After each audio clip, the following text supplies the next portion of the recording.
యాత్ర మూడో రోజు కాసేపట్లో పూర్తి అవుతుంది. ఈరోజు ఈ యొక్క విలేకరుల సమావేశంలో కూర్చున్నటువంటి వారిని ఒకసారి పరిచయం చేస్తాను. పక్కన స్వామి గౌడ్ గారు తెలంగాణ కౌన్సిల్ చైర్మన్గా ఉన్నటువంటి వారు, మాజీ. ఒడిగే శోభ గారు చుప్పదండి నుంచి గతంలో శాసనసభ్యురాలుగా ఉన్నారు.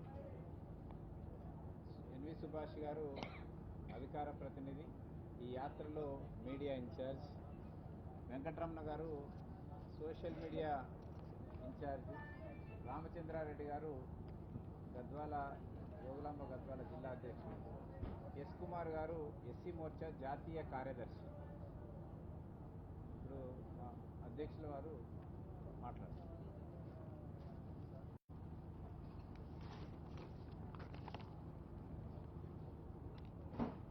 పాత్రికేయ మిత్రులకు నమస్కారాలు. ముందుగా మీ అందరు కూడా భారతీయ జనతా పార్టీ రాష్ట్ర శాఖ తరఫున హృదయపూర్వక ధన్యవాదాలు. ఉదయం నుంచి కూడా నిన్న చూడ మాత్రం ఎండ తిరుగుతూ ఉన్నారు. ఎండైనా ఇబ్బంది వస్తుందని తెలుసు, అయినప్పటికీ కూడా ప్రజా సమస్యలు తెలుసుకోవాలి, కష్టాల్లో ఉన్న ప్రజలకు ఒక భరోసా కల్పించాలి. కేంద్రంలోని నరేంద్ర మోడీ గారి ప్రభుత్వం ఇస్తున్న సంక్షేమ పథకాలను ప్రజలకు వివరించాలి. రాష్ట్ర ప్రభుత్వం యొక్క వైఫల్యాలతో ఇబ్బంది పడుతున్న ప్రజలకు మేమున్నామని ఒక భరోసా కల్పించాలనే ఉద్దేశంతో ప్రజలు ఏం కావాలనుకుంటున్నారు, ప్రజలు ఏం కోరుకుంటున్నారు, ఎలాంటి పాలన కొనసాగాలనుకుంటున్నారో క్షేత్రస్థాయిలోకి వెళ్ళి వాళ్ళ ఆలోచనకు అనుగుణంగా ఎన్నికల మేనిఫెస్టో తయారని చెప్పి మాత్రమే భారతీయ జనతా పార్టీ ఈ రెండో విడత ప్రజా సంగ్రామ యాత్రను చేపడుతున్నాం. మొదటి విడత ప్రజా సంగ్రామ యాత్ర సందర్భంగా ప్రజలు ముఖ్యంగా విద్యా వైద్యం విషయంలో ఇబ్బంది పడుతున్న విషయాన్ని గుర్తుంచుకొని దాన్ని గుర్తించి మొదటి విడత ముగింపు సందర్భంగా ప్రామిస్ చేసినాం. సరే, ఎన్నికల మేనిఫెస్టోలో తప్పకుండా ఉచిత లబ్ధిదారులందరూ కూడా ఉచిత విద్యా వైద్యం పేదలకు అందిస్తామని చెప్పి ప్రకటించడం జరిగింది. రెండో విడత కూడా అనేక ప్రజల యొక్క ఆలోచనలను సేకరించి దానికి అనుగుణంగా నిర్ణయించుకునే ప్రయత్నం చేస్తాం. ఈరోజు మీతో మాట్లాడడానికి ప్రధాన కారణం రాష్ట్ర ముఖ్యమంత్రి బట్టెబాజీ వేషాలతో, అనాలోచిత విధానాలతో, అహంకారంతో, స్ట్రాటజీ టీంలతో తెలంగాణ రాష్ట్రాన్ని సర్వనాశనం చేస్తున్న మూర్ఖుడి రాష్ట్ర ముఖ్యమంత్రి. అనేక సందర్భాల్లో స్పష్టం చేసినాం. ప్రజల యొక్క బాధను తెలుసుకోండి. ప్రజలు ఏ కష్టాలు, ఎన్ని కష్టాలు పడుతుందో తెలుసుకోండి. క్షేత్రస్థాయిలో మీకు అధికారులు ఉంటారు, అధికారుల నుంచి నివేదికలు తెప్పించుకోండి. దానికి అనుగుణంగా రాష్ట్రాన్ని పాలించండి. ఒంటెద్దు పోగడతో, అహంకారంతో బరిదగించి అహంకార కండకవరం తలకాయకెక్కితే గిట్ట ఉంటుంది పరిస్థితి.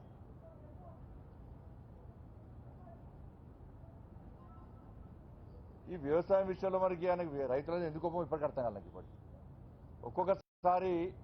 ఒక్కొక్క సెక్టర్ అంటారు, ఒక్కొక్కసారి ఉద్యోగులు అంటే వడలే. నాకు ఉద్యోగులు ఉసురు పోసుకున్నాడు. 317 జియో పేరుతోని వాళ్ళని ఆట ఆడుకున్నాడు. చెట్టుకోరి పుట్టకోరి చేసారు. 10 మంది కంటే ఎక్కువ ఉద్యోగులు ఆత్మహత్య చేసుకున్నారు. ఇది ఎప్పుడు జరగలేదు. తెలంగాణ ఏర్పడ ముందు ఉద్యోగుల ఆత్మహత్య జరగలేదు. ఎప్పుడు నిరుద్యోగుల ఆత్మహత్యలు అప్పుడైతున్నాయి, ఇప్పుడైతున్నాయి. ఏం లేదు. ఉద్యోగులు ఇస్తా అని చెప్పి వాళ్ళ ఉసురు పోసుకున్నాడు. వాళ్ళ ఆత్మహత్యలు చేసుకున్నారు. ఆర్టీసీ కార్మికులను అదే పరిస్థితి చేసిండు.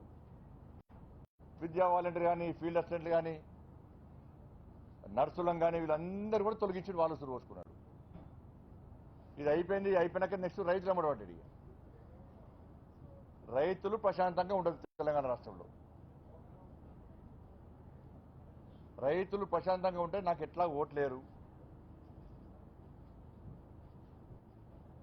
ఎందుకంటే నల్గొండ జిల్లాలో మేము పర్యటించినప్పుడు గతంలో ఈ రాష్ట్ర ముఖ్యమంత్రి 7 సంవత్సరాలుగా కోసిన కోతలు రైతుల వరి కోతలు మాటలతో కోతలు కోస్తాడు. 7 సంవత్సరాల నుంచి కేంద్రం పెత్తనమైంది, కేంద్రం భాగస్వామ్యం ఏంది, కేంద్రం చేసేదేంది, కేంద్రం బీకేదేంది, ఆయన భాషలో ఆ వల్గర్ భాషలో కేంద్రాన్ని 7 సంవత్సరాలు తిట్టిండు. 7 సంవత్సరాలు కేంద్రాన్ని తిట్టి తిట్టి ఈ తెలంగాణ రాష్ట్ర ప్రజలు మాత్రం నమ్మించాడు, సక్సెస్ అయినది అలా. ధాన్యం కొనేది మేమే, పండించిన ప్రతి గింజ నేనే కొంటా, కేంద్రం పెత్తనమైందని చెప్పి ఊగదంపుడు ఉపన్యాసాలు బహిరంగ వేదికల మీద ఇచ్చిండు. ఫామ్ హౌస్లో ఉన్నా ప్రగతి భవన్లో లేచినా కూడా అదే ఉపన్యాసాలు. వాళ్ళ మంత్రులు కూడా ఇచ్చారు, కేంద్రానికి సంబంధం ఏంది, రాష్ట్రానికి సంబంధం, కేంద్రం పెత్తనమైంది మేమే కొంటున్నాం. ఇవాళ చివరకు సన్నపోట్లు దొడ్డోడ్ల సమస్య వచ్చింది, సన్నపోట్లు వేయాలి దొడ్డోడ్లు లేదన్నాడు. అక్కడ స్టార్ట్ అయిన లొల్లిగా భారతీయ జనతా పార్టీ ఏ స్థాయిలో స్పందించాలో ఆ స్థాయిలో స్పందించాం మేము. సన్నపోట్లు ఏమన్నా వేస్తారు, ఇబ్బంది లేదు, పంట మార్పిడి జరగాలి, ప్రత్యామ్నాయ పంటలను ప్రోత్సహించాల్సిందే కేంద్ర ప్రభుత్వం ఆలోచన అదే. సన్నపోట్లు ఏమన్నావు, సన్నపోట్లు వేసామని ముందు దానికి సంబంధించి ఏర్పాట్లు చేయాలి రాష్ట్ర ముఖ్యమంత్రి, ప్రజలు రైతులు కూడా చైతన్యం కలిగించాలి, ఒక ఆలోచన కల్పించాలి. సన్నపోట్లు ఏమంటివి పీక్తి ఫామ్ హౌస్లో వంటివి. ఇలా సన్నపోట్లు వేసిన రైతులు నష్టపోయాయి, నష్టపోతే ఎవడు బాధ్యత వహిస్తాడు అప్పుడు ప్రశ్నించాం మేము ఆ రోజే. చివరకు ఆయన ఫామ్ హౌస్లో దొడ్డోడ్లు వేసిండు. ఒక ధైర్యం ఉన్న విలేకరి ప్రశ్నిస్తే మాకు కలెక్టర్ చెప్పిండు. ఎందుకు చెప్పింది సార్ కలెక్టర్ని, ఫామ్ హౌస్లో దొడ్డోడ్లే వంటాయి సన్నపోట్లే వంటాయి ఎవరు చెప్పింది సార్ అంటే సాయిల్ టెస్ట్ చేసిండు కలెక్టర్, అందుకే చెప్పినాడు. మరి నీకు సాయిల్ టెస్ట్ చేసుకున్నావు అంటే ఆయన కాదు పంటకు, ఆయన సాయిల్ టెస్ట్ మొత్తం మంది వెళ్తుంది. పంటకు సాయిల్ టెస్ట్ చేసుకున్నావు, సాయిల్ టెస్ట్ చేసుకుంటే సన్నపోట్లే వండాయి దొడ్డోళ్ళు వండాలన్నావు కదా, మరి తెలంగాణ రాష్ట్రంలో రైతాంగం ఏ ఒక్క ఎక్కడానికైనా సాయిల్ టెస్ట్ చేసినావా? ఆ రోజే ప్రశ్నించిన మేము. 100 కోట్ల రూపాయలు ఇచ్చినాం సాయిల్ టెస్ట్ల కోసం, భూసార పరీక్షల కోసం. తెలంగాణ రాష్ట్రానికి కేంద్ర ప్రభుత్వం 100 కోట్ల రూపాయలు ఇచ్చింది, చేయలే. సన్నపోట్లు వేసిన అందరూ కూడా బర్బాద్ అయిపోయింది. ఒక్కరికి కనీసం నష్టపరిహారం ఒక్క కుటుంబాన్ని ఆదుకోలే. అప్పుడే చెప్పినాం. మళ్ళీ నెక్స్ట్ ఇష్యూ మన వరేస్తే ఊరే అని చెప్పి మళ్ళీ ఫామ్ హౌస్లో అన్నాడు. వరేస్తే ఊరే అంటే మరి ఏ పంటలు వేసుకోవాలి, దాని ప్రత్యామ్నాయ ఏర్పాట్లు రాష్ట్ర ముఖ్యమంత్రి చేయాలి. వరేస్తే ఊరే అన్నాడు, పోయి ఫామ్ హౌస్లో వచ్చింది, కథం అయిపోయాయి. హుజాబాద్లో రైతులందరూ ఒక్కటై వాతలైతే మాకు వరి కావాలి తప్ప ఉరి మేము వేసుకునే స్థితిలో లేవు అని చెప్పించి రైతాంగం అంతా కలిసి భారతీయ జనతా పార్టీని గెలిపిస్తే నల్గొండలో యుద్ధం చేస్తామని, నల్గొండలో కొనుగోలు కేంద్రాలకు పోయి రైతులకు భరోసా కల్పించాలి. మీరు దొడ్డోట్లు మీరు వరేయండి, కొనిపించే బాధ్యత మాదే, కొనిపించే బాధ్యత మాదే అని చెప్పి వెళ్ళాం. పక్కా వెళ్ళాం. ఇప్పుడు చెప్తున్నాం, గతంలో చెప్పినాం, ఇప్పుడు చెప్తున్నాం. ముఖ్యమంత్రి మాటలు పడుచుకోకండి. మీ పంటల్లో పొలాల్లో వరి వండకుంటే ఏం పండించాలి? దాని పండేదే వరి, వచ్చేదే వరి.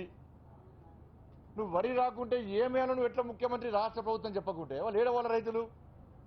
మరి కేంద్రాన్ని ఒప్పించినాం మేము, మీరు తెలంగాణకు సంబంధించి తప్పకుండా కొనాలి అని చెప్తే అప్పుడు కేంద్ర మంత్రి చెప్పింది మాకు, మీ ముఖ్యమంత్రి ఢిల్లీకి వచ్చి బాయిల్ రైస్ ఇవ్వ అని చెప్పి లేఖ రాసిచ్చిండు మాకు అని చెప్పి మాకు చెప్పిండు. అప్పుడు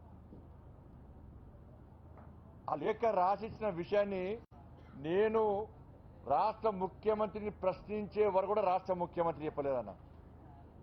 నేను అడిగిన రాష్ట్ర ముఖ్యమంత్రి ఎందుకు రాసిచ్చినావు నువ్వు బాయిల్ రైస్ అని చెప్పి, నువ్వు ఎవరిని రాసడానికి ఎవరిని అడిగి రాసిచ్చినావు? పండేదే బాయిల్ రైస్, వచ్చేదే బాయిల్ రైస్ నువ్వే అంటున్నావు. మున్నరానికి మురిగినావు, మళ్ళీ ఇప్పుడు అప్పుడు బాయిల్ రైస్ అని రాసిచ్చాను మొన్న, నువ్వు ఎందుకు రాసినావు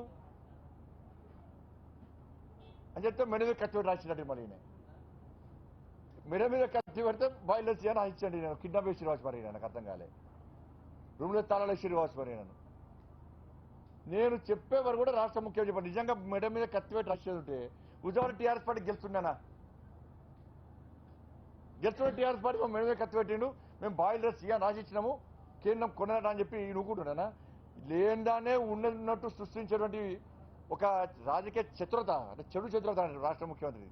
లేనిది ఉన్నట్టు అవాస్తవాలను వాస్తవాలుగా చిత్రీకరించి ప్రజలను నమ్మించేటువంటి నెంబర్ 1 చోర్ ఈ రాష్ట్ర ముఖ్యమంత్రి. నేను ఎందుకు రాయిస్తామంటే అప్పుడు మేము కత్తి పెట్టని చెప్పన్నాడు. అప్పటికి పీయూష్ గోయల్ గారు కేంద్ర పార్లమెంట్లో చెప్పిండు, మేమే అడిగినాం, పార్లమెంటరీ సాక్షిగా సమాధానం చెప్పాడు, రైస్ పక్కాగా ఉంటాం మేము, బాయిల్ రైస్ అని చెప్పి రాష్ట్ర ముఖ్యమంత్రి రాసిచ్చిండు. 7 సంవత్సరాల నుంచి ప్రాసెస్ నడుస్తూ ఉన్నది. అదనంగా బాయిల్ రైస్ ఉంది అని చెప్పి రాష్ట్ర ముఖ్యమంత్రి అన్నాడు. చలో ఉన్న బాయిల్ రైస్ తీసుకుంటామన్నాం. మేము అన్న తర్వాత కూడా బాయిల్ రైస్ ఇస్తా అన్న బాయిల్ రైస్ ఇంతవరకు ఇవ్వలేదు, ఇప్పటికి కూడా ఇవ్వలేదు. మరి బాయిల్ రైస్ మెటీరియల్ మా దగ్గర ఉంది, ఇంకా ఉంది. అది మరి తీసుకోవాలంటే దాన్ని కూడా ఒప్పుకున్నాం, అవసరం లేకుండా ఒప్పుకున్నా, ఇంతవరకు ఇవ్వలేదు. అసలు రాష్ట్ర ప్రభుత్వం దగ్గర ఒక ప్రణాళిక లేదు చెప్పి పార్లమెంటు సాక్షిగా చెప్పిన తర్వాత కూడా ముఖ్యమంత్రి సోయిలోకి రాలే. రారేసుకుంటామన్నాం. కొంటాన్న తర్వాత కేంద్ర ప్రభుత్వము అన్ని రాష్ట్రాలతోని ఫిబ్రవరి 25th ఫిబ్రవరి రోజు అన్ని రాష్ట్రాలతోని సమావేశం ఏర్పాటేసింది. అన్ని రాష్ట్రాలు ఈ సమావేశంలో పాల్గొన్నాయి. ఏ రాష్ట్రము ఎంత మొత్తంలో ఈసారి రైస్ ఇస్తున్నారు, ధాన్యం ఇస్తున్నారని చెప్పి అన్ని రాష్ట్రాలు వాళ్ళ రాష్ట్రాల నుంచి వచ్చిన నివేదికల ప్రకారము రాష్ట్ర ప్రభుత్వాలు కేంద్రానికి స్పష్టం చేసినాయి. పూర్తిగా నేను కేరళ రాష్ట్రం నుంచి ఎంత మొత్తంలో ధాన్యం ఇస్తున్నారో చెప్పినా, తమిళనాడు నుంచి ఎంత మొత్తం ధాన్యం ఇస్తున్నారో చెప్పినా, ఆంధ్రప్రదేశ్ నుంచి పక్కన ఆంధ్రప్రదేశ్ ఎంత ధాన్యం ఇస్తుందో చెప్పినా, బెంగాల్ ఎంత ధాన్యం ఇస్తుందో చెప్పినా, గుజరాత్ ఎంత ధాన్యం ఇస్తుందో చెప్పినా, కానీ తెలంగాణ మాత్రం నీళ్ళను దానిలో. ఎందుకు నీళ్ళను చెప్పి నేను కేంద్ర మంత్రిని స్పష్టంగా అడిగితే మినిట్స్ పంపించిండు. నాకైనా మినిట్స్ జిరాక్స్ పంపించిండు. మినిట్స్ లో రికార్డ్ ఏమైందంటే తెలంగాణ రాష్ట్ర ప్రభుత్వము ఆ సమావేశంలో పాల్గొని ఈసారి మేము ధాన్యం ఇవ్వము, కొనుగోలు కేంద్రాలు ఎత్తేస్తున్నామని చెప్పి తెలంగాణ రాష్ట్ర ప్రభుత్వము చెప్పిన విషయాన్ని మినిట్స్ లో రికార్డ్ అయింది. అన్ని రాష్ట్రాలు ఉన్నాయి. ఇవన్నీ కూడా ధాన్యం ఇవ్వని రాష్ట్ర ముఖ్యమంత్రి అన్నాడు. కొంటా అన్నది మేము.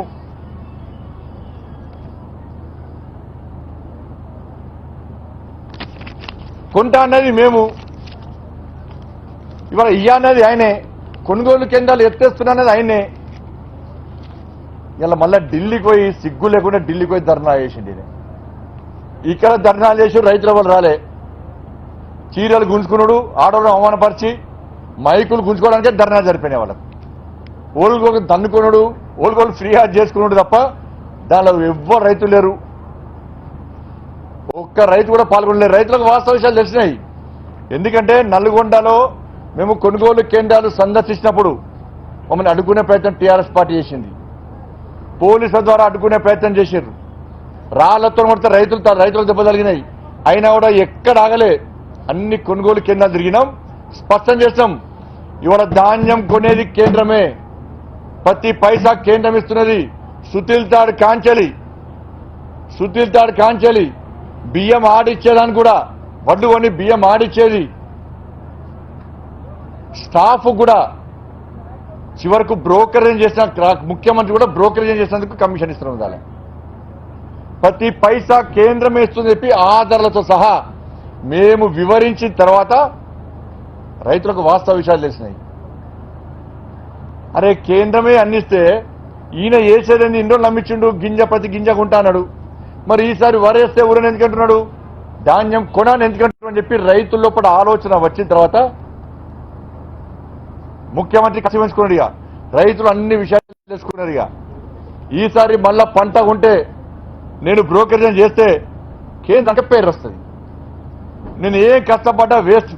ఇన్ని రోజులు అబద్ధాలు నమ్మించిన వాస్తవాలు రైతాంగం గ్రహించింది. నాకు పేరు రాదు, కేంద్రానికే పేరు వస్తుంది. నాకు పేరు రాకుండా ముఖ్యమంత్రి నాడు. ముఖ్యమంత్రి తెలంగాణ రాష్ట్రాన్ని ప్రజల సమస్యల పరిష్కారం కోసం చూస్తలేడు. పేరు ప్రఖ్యాతుల కోసము కుర్చీని కాపాడుకోవాలి, మళ్ళీ కుర్చీ ఎక్కాలి, రెండే. దానికోసం మాత్రమే తాపత్రయపడుతుంది. వల్ల కేంద్రము అన్నిటి పైసలు కేంద్రమే ఇస్తుందని చెప్పి రైతాంగం గ్రహించిన తర్వాత గుర్తించిన తర్వాత ముఖ్యమంత్రి మాటను ఎవ్వరు పట్టించుకోలే. అందరూ వరేసిర్రు. చాలా మంది, కొంతమంది వెళ్ళే భయపడి మూర్ఖుని చూసి. ఇవాళ రైతులను ఇబ్బంది పెట్టడానికి ధాన్యం కేంద్రానికి పంపా అన్నాడు. పంపా అన్నది ఆయనే, కొనుగోలు కేంద్రాలు ఎత్తేస్తున్నాననే, కొంటా అన్నది మేము. వాళ్ళు చివరికి ఇక్కడ ధర్నాలు చేస్తే ఎవరు రాలే. ఇక్కడ నుంచి ఢిల్లీ వేండు. ఎందుకంటే ఇవంతా డైవర్షన్ అంటే కూడా ప్రజల దృష్టి మంచి కరెంట్ ఛార్జీలు పెంచిండు, ఆర్టీసీ ఛార్జీలు పెంచుతూనే ఉన్నాడు. ఇంకా అప్పు కాయదం ఉంటుంది ఒకటి కిరాణా షాపులలో వాటర్ ఇలా ఈ ధర పెంచినా అంటే పెంచారంటే ఈయన ఆర్టీసీ ఛార్జీలు ఎట్లా పెంచుతుంటే ఎవరికి అర్థం కాలేదు. నిన్న వల్ల రిజర్వేషన్ ఛార్జ్ పెంచినాడు దాని 10 రూపాయలు. ఇవాళ పోతే ఒక ఛార్జు, రేపు తిరిగి వచ్చినప్పుడు మన ఛార్జ్ కాదు ఉంటుందా పోతే ఇంతవరకు ఎవరికి అర్థమవుతలేదు. ఈ కరెంటు ఛార్జీలు అడ్డగోలుగా పెంచిండు. ఫస్ట్ తర్వాత కరెంటు మీటర్లో చేయబడితే షాక్ రాదు, కరెంటు బిల్లులు ముడితే షాక్ వస్తుంది. అటువంటి పరిస్థితి. ఇంతవరకు ఒక మహిళను కలిసిన 200 రూపాయలు నీవు అందామా నెక్స్ట్ 200 రూపాయలు వస్తాయంటే గుంజుకొస్తానది ఆమె. గుంజుకొస్తా తీసుకొచ్చి టీఆర్ఎస్ లో తీసుకొచ్చి మీటర్లో పెడతానది. ఇప్పుడు ఇంతకుముందే వస్తుంది అటువంటి పరిస్థితి తెలంగాణ రాష్ట్రంలో వస్తుంది. ఫస్ట్ తర్వాత ఇప్పుడు ఎవరు తెలియదు. ఇప్పుడు ఫస్ట్ తర్వాత బిల్లు వచ్చినాక అప్పుడు ముఖ్యమైన సంగతి చేస్తారు. మళ్ళీ ఏం చేస్తాడు, మళ్ళీ డైవర్ట్ చేస్తాడు. ఇష్యూ తీసుకొస్తా మళ్ళీ ఇష్యూ తీసుకొచ్చి డైవర్ట్ చేస్తాడు దీన్ని. ఇప్పుడు కరెంటు బిల్లును డైవర్ట్ చేయడానికి మళ్ళీ ఢిల్లీ వేడు, ఢిల్లీ ధర్నా చేసాడు. ఏం కాలే. వీళ్ళొస్తారు, ఈ రాష్ట్రం నుంచి వీళ్ళొస్తారు, ఆ రాష్ట్రం నుంచి వీళ్ళొస్తారు అని చెప్తే ఎవ్వరు రాలే. ఆయన చేసిండు, అన్ని మూసుకొని సప్లగా వచ్చిండు. ఈడ దీక్ష చేసినాం, మేము డిమాండ్ చేసినాం. పొద్దున్న సాయంత్రంగా దీక్ష చేశాను ముఖ్యమంత్రి. రైతుల కోసం గంట సేపడు ఎండలో కూర్చోలేకపోయాను. గంట సేపడు కూర్చోలే, గంట సేపడు కూర్చోలే. దీక్ష విరమించింది, అయిపోయాయి. దీక్ష అయిపోయింది కదా, అయిపోయి దీక్షకు రావాలనుకున్న వాళ్ళకి స్థలాన్ని చేరుకోలే. మీ కెమెరామెన్లు కెమెరా కూడా సెట్ చేసుకోలే. దీక్ష అయిపోయింది కదా. రైతుల కోసం గంట సేపు ఎండలో కూర్చున్నాడు. రైతు సమస్య ఢిల్లీ పోయి తుపాకీ రాములకి నేను ఇది వస్తా, యుద్ధం చేస్తా, అది చేస్తా అన్నాడు. ఏం మీకు వాపసు వచ్చింది. మళ్ళా ఇలా తెలంగాణ రాష్ట్రంలో హైదరాబాద్లో దీక్ష చేసిన తర్వాత రైతు నుంచి వచ్చిన స్పందన చూసి కింది స్థాయి నివేదికలు తెప్పించుకొని రైతాంగం మొత్తం వ్యతిరేకిస్తున్నది. రైతుకు బతుకులు మంచిలో పరిస్థితి బేకారన్నది. వల్ల ఇప్పటికీ అప్పుల పాలయ్యారు. 7 సంవత్సరాలు ఒక్కసారి రైతుకు ఏ ఒక్క రైతు కుటుంబాన్ని ఆదుకోలే. ఏ రైతు కూడా లాభం కోసం వ్యవసాయం చేస్తున్నాడని తెలంగాణ రాష్ట్రంలో పోయినసారి నష్టం జరిగింది. ఆ నష్టం ఇస్తాను రాష్ట్ర ముఖ్యమంత్రి నష్టం ఏడు అంచనాల పేరుతో, సర్వేల పేరుతో, కమిటీల పేరుతో కాలయాపన చేస్తాడు. ఈ ప్రాంతంలో మిర్చి ఇప్పుడు ఇబ్బంది పడుతున్నారు. మళ్ళీ కమిటీ అంటాడు, సర్వే అంటాడు. ఎవరికి ఒక్కొక్క రైతుకు ₹1 అయ్యాడు. మళ్ళీ పంట వేసుకుంటాం. పంట వేసుకున్న రైతు పోయినసారి నష్టాన్ని మర్చిపోతారు. ఇక సరే పోయినసారి నష్టం జరిగింది, ఆ నష్టాన్ని పూరించుకోడు కానీ మాత్రమే వ్యవసాయం చేస్తుంది తప్ప రైతు కోటీశ్వరుని కావాలి, లక్షాధికారి కావాలని చెప్పి తెలంగాణ రాష్ట్రంలో వ్యవసాయం చేసే పరిస్థితి రైతులకు లేదు. నష్టాన్ని పూరించుకోవడానికే కుటుంబాన్ని పోషించడం మాత్రమే వ్యవసాయం చేస్తున్నాడు. ఇవన్నీ చేసిండు. ఢిల్లీ పోయిన వచ్చిండు. మేము ధర్నా చేసినాక అప్పుడు దిగొచ్చిండు. దిగొచ్చి 24 గంటల డెడ్ లైన్ పెట్టిండు. నేను డెడ్ లైన్ నిన్ను ఎవరు పెట్టమన్నా? నేను మొదటి నుంచి అదే చెప్తున్నాం. మేము ఇన్ని రోజులు రైతులు ఇబ్బంది పడ్డారు. ఇదే డిమాండ్ చేస్తున్నాం మేము. నువ్వు రా, కొందాం, కొనడానికి సిద్ధంగా ఉంది, నువ్వు ఎందుకు వస్తావు అంటే కొంటలేదు అంటాడు. మళ్ళా ఇవాళ నీ మూర్ఖత్వం వల్ల ఏమైంది, తక్కువ రేటుకు రైతులు అమ్ముకున్నారు. ఇవాళ పైసలు ఇవ్వాలి రాష్ట్ర ముఖ్యమంత్రి. ఎవరైతే కేంద్ర ప్రభుత్వము ఎంఎస్పీ 1960కి తక్కువగా, 1960 రూపాయలు తక్కువగా ఏ రైతులు అమ్ముకున్నారో నువ్వు డాటా తెప్పించుకోవాలి. వాళ్ళకు పూర్తి స్థాయిలో వాళ్ళని ఆదుకోవాలి. నువ్వు ఎవరైతే నీ మాటలిని భయపడి వరి వేసుకోక నష్టపోయినరో వాళ్ళకు కూడా వాళ్ళని గుర్తించాలి, నష్టపరిహారం ఇవ్వాలి. ఇది ఏమైందని అంటే ప్రతిసారి ఒక ఆనవాయితీ. ఒక పంట వచ్చే ముందు కేంద్రం సమావేశం పెట్టడము, కేంద్రం సమావేశం పెట్టే ముందు వారం రోజులు రాష్ట్రానికి చెప్తుంది. ఈ వారం రోజుల లోపల రాష్ట్ర ప్రభుత్వాలు ఏం చేయాలి, అన్ని జిల్లాల్లో వాళ్ళు ఏ వాళ్ళు ఉంటారు, అగ్రికల్చర్ ఆఫీసర్స్ ఏం చేస్తారు, క్షేత్రస్థాయిలో పర్యటిస్తారు. ప్రతి గ్రామంలో పర్యటించి అసలు వరి ఎంత వేస్తున్నారు, పత్తి ఎంత వేస్తున్నారు, ఇంకా వేరే పంటలు ఏమేమి వేస్తున్నారు అని చెప్పి ఒక నివేదిక తెప్పించుకుంటారు. ఆ నివేదిక ప్రకారం కేంద్రానికి నివేదిక ఇస్తారు. దాని ప్రకారం కేంద్రము కొనుగోలు కేంద్రాల్లో అన్ని ఏర్పాట్లు చేస్తుంది. గోనె సంచులు కానీ, శుద్ధుల తాడు కానీ, ట్రాన్స్పోర్టేషన్ కానీ అన్ని రకాల ఏర్పాట్లు కేంద్రం చేస్తుంది. ఆ ఏర్పాట్లు చేయడానికే కొంత ముందు సమావేశం ఏర్పడిస్తారు. కానీ తెలంగాణ రాష్ట్ర ప్రభుత్వము ధాన్యం ఇవ్వాలని క్షేత్రస్థాయిలో నివేదిక తెప్పించుకునే ప్రయత్నం చేయలే. ఏ గ్రామంలో ఏ మండలంలో పర్యటించలే. వాళ్ళ ధాన్యం ఇవ్వని చెప్పాడు రాష్ట్ర ముఖ్యమంత్రి. మళ్ళీ ఇప్పుడు ధాన్యము కొంటాను. మొన్న మీటింగ్ పెట్టిండు. మొన్న 3 గంటల పాటు క్యాబినెట్ సమావేశం, టీవీలో బ్రేకింగ్ ఏమవుతుందో కుంభ ముడుతుందని చెప్పాను. ఎవరికి సార్లు పెట్టుకున్నారు. ఏమైంది లాస్ట్కు ఊరించుకుంటే అయిపోయాడు. కేంద్రం ఏంది, నా రైతులను ఆదుకోనా, కేంద్రం పెత్తనమేంది అన్నాడు. వాళ్ళు కొంటానే కొన్నా, నేనే కొంటా, కేంద్రం అయినాడు నేనే కొంటా. కేంద్రానికి ఇచ్చేదేంది, కేంద్రం చేసేదేంది? అడుక్కునేది అడకదిన టైం దాన్ని ఉన్నామే తెలంగాణ రాష్ట్రం అని చెప్పి ఈయన వాగిండు మన మీటింగ్లో విలేకరుల సమావేశంలో. ఈయన కొట్టాడు బాల్డేస్ సర్వీసుకుంటే 3,000 కోట్ల రూపాయలు 3,000 కోట్ల రూపాయలు వస్తాయి బాల్డేసు. నాకు తెలిసి 400 కోట్లు 300 కోట్లు దాంట్లో చంపడే కమిషన్ చంపడే. మళ్ళా నేనే కొంటాడు కేంద్రం సంబంధం లేదన్నాడు మొన్ననే. రైతులని ఆదుకుంటా కేంద్రానికి ఇచ్చే ప్రసక్తి లేదు, మిగతా వారవస్తానికి అననికేదు, బయట అమ్ముకుంటా అక్కడ అమ్ముకుంటే ఇక్కడ అమ్ముకుంటా అన్నాడు. ఇలా ఏం చేసిండ మళ్ళా ఆయనే ఉంటాడు, కేంద్రాన్ని తిట్టిండు. మళ్ళీ ఏం చేసిండు, లేఖ రాసిండు మళ్ళా కేంద్రానికి. 13 ఏప్రిల్ రోజు లేఖ రాసిండు ఈ సిపాయి. తీసుమాడకాని బాగా ఏంటంటే అన్ని గవే బుద్ధులుంటాయి అన్నాడు. ఏం చేయడు, ఏం బికడు, ఎప్పుడు ఏం మాట్లాడుతాడు ఏం తెలియదు, ఇప్పటికేం మాట్లాడుతూ తెలియదు. ఇలా మాట్లాడడానికి కట్టుబడి ఉండదు. అది మోరి లెక్క అనిపిస్తుంది. అది ఫినాయిల్తో అడిగినా పోదు, అది ఐరన్ ప్రెస్తో అడిగినా పోదు, అది అన్ని అబద్ధాలు ఆడతాడు ఆయన.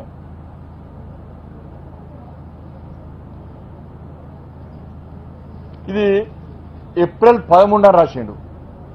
ఈ లేఖ ఎందుకు రాసేసింది రాష్ట్ర ముఖ్యమంత్రి చెప్పాలి. ఇదే లేఖను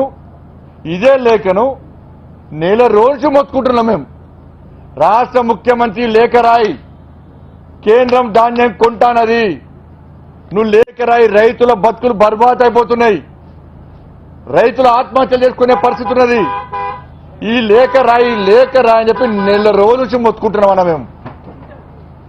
నెల రోజు తాగి ఉన్న ముఖ్యమంత్రి, ఫామ్ హౌస్ ఉన్న ముఖ్యమంత్రి 13వ తారీఖు లేఖ రాస్తాడన్న. 13వ తారీఖు లేఖ రాసిండు. 14 నాడు అంబేద్కర్ గారి జయంతి, 15th గుడ్ ఫ్రైడే, 16th వాళ్ళ హాలిడే, 17th సండే. మరి నా సోయిలు ఉండి రాసిండా ఇట్లా రాసినా నాకు అర్థం కాలే. 4 రోజులు సెలవు దినం ఉన్న తర్వాత నువ్వు కావాలనే లేక ఎందుకు రాసిందో రాష్ట్ర ముఖ్యమంత్రి నువ్వే కొంటున్నావు. ఈ లేఖ రాయమని మొత్తుకున్నా మేము. ఇవాళ లేఖ రాస్తావా నువ్వు? 13వ తారీఖు లేఖ రాస్తావా నువ్వు? ధాన్యం కొనాలని రాసిండు కేంద్రం.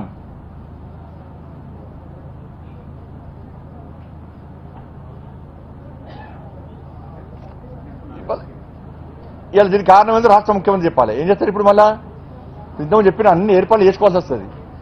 మరి నువ్వు ఏ లెక్క ప్రకారం, నువ్వు ఏ ఆలోచన ప్రకారం మొన్న విలేకరుల సమావేశం పెట్టి నేనే కొంట ధాన్యము, కేంద్రాన్ని బిచ్చమడుకుంటున్నామా అని చెప్పినది. కేంద్రం కుంటలు ధర్నా చేస్తేవి, కేంద్రానికి ఇయ్యా నువ్వే అంటివి. మళ్ళీ లేఖ ఎందుకు రాసినావు? ఈ లేఖ ఇప్పుడు రాసి వచ్చింది. ఏం చేస్తాడంటే ఇక జిమ్మికుడు సాధిస్తాడు. ఇక మళ్ళీ రేపటి నుంచి మళ్ళీ కొత్త దుకాణం సాధిస్తాడు. ఇక ఎందుకంటే కేంద్రాన్ని లేఖ రాసినా కేంద్రం కొంటలేదు, కేంద్రం లేఖ రాసినా కేంద్రం కొంటలేదు. అనేక ఏర్పాట్లు చేయాల్సి వస్తుంది దీనికి. మరి నువ్వు ఏ ఆలోచన ప్రకారం నువ్వు నేను గుణ సంచులు ఉన్నాయా, సుధీర్దాడులు ఉన్నాయా నీ దగ్గర? కొనుగోలు కేంద్రాలు స్టార్ట్ చేసినావా? నువ్వు మొన్న స్టార్ట్ చేసినవి. దాని తగ్గట్టు మ్యాన్ పవర్ ఉందా నీ దగ్గర? కొనుగోలు కేంద్రాలకు కనీస సౌకర్యాలు కల్పిస్తున్నావు. కొన్ని నీళ్లు వస్తున్నావు ఎవరికన్నా? కేంద్రం ఇచ్చే తాడిపత్ర కూడా ఇస్తున్నావు నువ్వు వర్షం పడితే.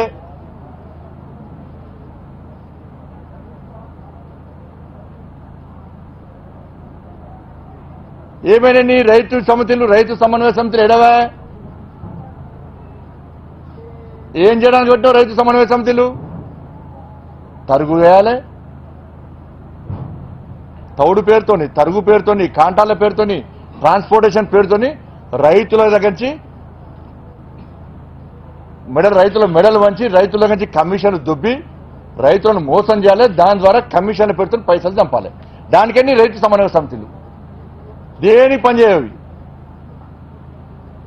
చెప్పాలి. రాష్ట్ర ముఖ్యమంత్రి వాళ్ళ ఈ లేఖ ఇన్ని రోజులు ఎందుకు రాలే? మేము ఉర్రేది అదే, మేము దీక్షలు చేసింది దీనికోసమే. పార్లమెంట్ లో పీయూష్ గోయల్ గారు మాట్లాడిందే కేంద్రం కొనడానికి సిద్ధంగా ఉంది, ఇస్తలేదు తెలంగాణ రాష్ట్ర ప్రభుత్వం అని చెప్పి. పీయూష్ గోయల్ అంటే గోల్మాల్ అంటారా? మాటకు నోరుకు అద్దుండ సరిపడదు. నోరు వేస్తే బూతులు అయినాయి రాష్ట్ర ముఖ్యమంత్రి. అది ముఖ్యమంత్రి అనుకుంటుండో మధ్య మర్చిపోదు, ముఖ్యమంత్రి పదవి మర్చిపోతున్నాడు. అందుకే చెప్పిన ఇదంటే మధ్యమార్పు వచ్చేసింది రాష్ట్ర ముఖ్యమంత్రికి. కాయలు తప్పిండు, మనిషి పెద్ద వయసు మీద పడ్డది, బాగా కాయలు తప్పిండు. అందుకే వాళ్ళ కొడుకు పోయి డాడీ డ్యామ్ అని చెప్తే మన కొడుకు డాడీ నువ్వు ఎట్లా ఖాయాలు తప్పినావు, నాకు కుర్చీ కావాలంటే నువ్వు డాడీ అంటావని చెప్పి ప్యాడీ అంటున్నట్టు రాష్ట్ర ముఖ్యమంత్రి. ఈ డాడీకి ప్యాడీకి మధ్య పంచాయతీ ఇప్పుడు రైతులు చచ్చిపోతుండ్రు. పోయినసారి ఇస్తా అన్నటువంటి 9 లక్షల మెట్రిక్ టన్నుల ధాన్యం ఇప్పటికెళ్ళా బయలుదేరి ఇప్పటికెళ్ళా అన్న. పోయినసారి ఇస్తాను ఇప్పటికెళ్ళి అంటే ఎంత ధాన్యం వస్తుంది, ఎంత వస్తుంది ఏందని ఏం లేదు. ఏం రాసిందంటే 40 లక్షల మెట్రిక్ టన్నుల ధాన్యం తీసుకోవాలి కేంద్రము అని రాసిండు. 60 లక్షల ధాన్యం, 40 లక్షల బియ్యం, 60 లక్షల మెట్రిక్ టన్నుల ధాన్యము తీసుకోవాలని చెప్పి ఈ సిపాయి రేఖ రాసిండు అని నేను అంటున్నా. నవ్వుకుంటున్నా చూసి ఆ లేఖ చూసి పోతుంది సోషల్ మీడియాలో. అరే మళ్ళీ లేఖ రాసుడే నాకు అర్థం కాలేదు. ఈ లేఖ రాయమని కూడా లేఖ రాయలే, మళ్ళీ లేఖ రాసి అర్థం కాలేదు నాకు ఇప్పటికి. అందుకే రాష్ట్ర ముఖ్యమంత్రి నీకు పాలించా చేత కాకుంటే దిగిపో. తెలంగాణ రాష్ట్రం ఏర్పడిన తర్వాత అసలు సాధించింది ఏందో నువ్వు అర్థం చేసుకోవాలి. నువ్వు ఆత్మహత్యలు పెరిగినాయి. నీ నోటికి ఏం ఆడతావు నీకే తెలియదు. పత్తి వేద్దంటావు, సన్నపోట్లు అంటావు, వరి వేద్దంటావు, రెచ్చగొడతావు రైతులను. కేంద్రాన్ని బదనాం చేసి మొత్తం కేంద్రాన్ని బదనాం చేసి మళ్ళీ తెలంగాణ చెందిన రైలు ఇచ్చానుకుంటే ఏం కాలేదు. నువ్వు కద్దినమని చెప్పాను, నువ్వు కద్దినమని చెప్పి కేంద్రం మాత్రం నువ్వు కద్దినమాట. నేను కౌంటర్ ఇచ్చిన, నా లోపల తెలంగాణ రక్తం ప్రవహిస్తున్నది, మీ లోపల తెలంగాణ రక్తం ప్రవహిస్తలేదు అని చెప్పాను. మంత్రుల పడ నేను ఉండేదంటే తీసి పేపర్ అలా కొట్టి బయటకు వచ్చేటోడు. నేను ఏమంటే డూపు రక్తం పోతున్నట్టు వీళ్ళ మధ్యలో టీఆర్ఎస్ దగ్గర పొద్దున్న సాయంత్రానికి ఏమల్లే. సాయంత్రం ప్రెస్ మీటింగ్ పెట్టినాక పీయూష్ గోయల్ గారు ప్రెస్ మీటింగ్ పెట్టి అన్ని విషయాలు చెప్పినాక సాయంత్రం నిలిచాడేశారు. నువ్వు కద్దినమన్నారు, నువ్వు ఎవరు రైతులు అనుకోలే. మోడీ గారి మీద విశ్వాసం మాకు ముఖ్యమంత్రి లెక్క ఓళ్ళు అవమానపరిచేటువంటి కల్చర్ మాది కాదు. అది సంస్కారం అనేది మాకు అడ్డం వస్తుంది. సంస్కారం అనేది పదం టీఆర్ఎస్ పడక సంస్కార హీనులం కాదు. కరెంటు ఛార్జీలు, ఆర్టీసీ ఛార్జీలు డైవర్ట్ చేయడానికి ముఖ్యమంత్రి తిరిగి ఈరోజు లేఖ రాయడం నీ అనాలోచిత విధానానికి, నీ మూటతొప్ప ఆలోచనకు, నీ అహంకారానికి, రైతుల మీద నువ్వు ఏ విధంగా కసితున్నావో, ఏ విధంగా కక్ష తీసుకునే ప్రయత్నం చేస్తున్నావో ఇవాళ నువ్వు రాష్ట్ర లేఖ ద్వారా స్పష్టమవుతున్న విషయాన్ని తెలంగాణ రైతాంగం గుర్తుంచుకోవాలి. రాష్ట్ర ముఖ్యమంత్రిని చేసిన మోసాన్ని తెలంగాణ రైతాంగం గుర్తుంచుకోవాల్సిందిగా ఈ సందర్భంగా విజ్ఞప్తి చేస్తా ఉన్నాను.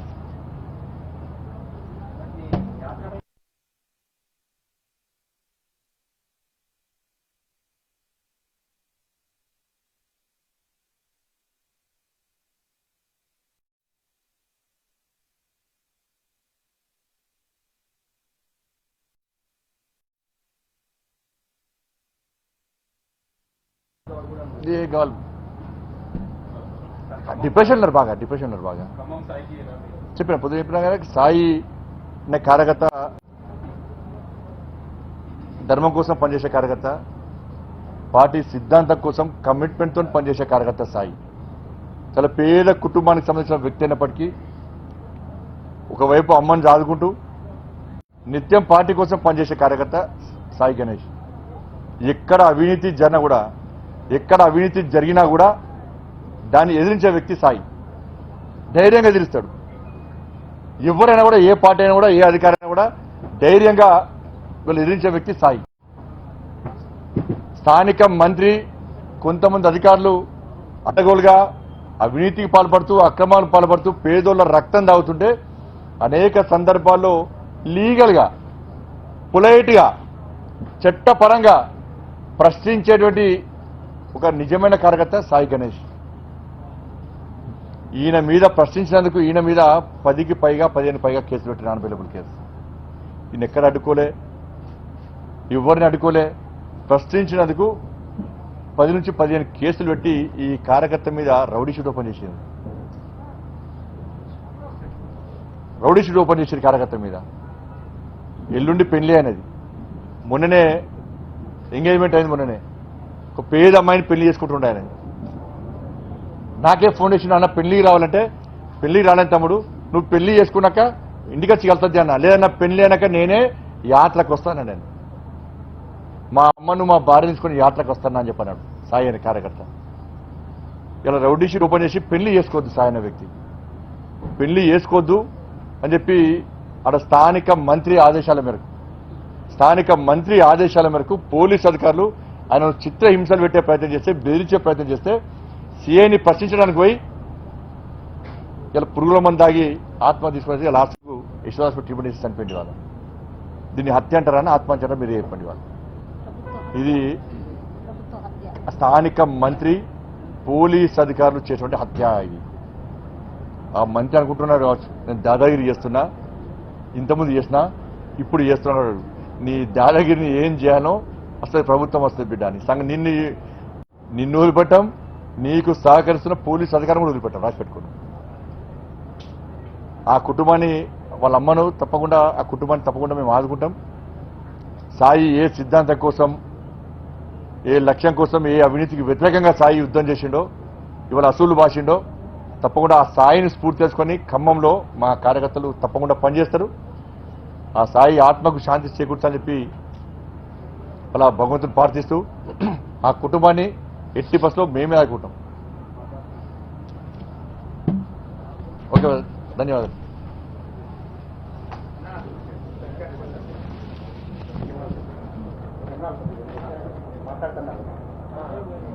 ఇంకా ఉందా?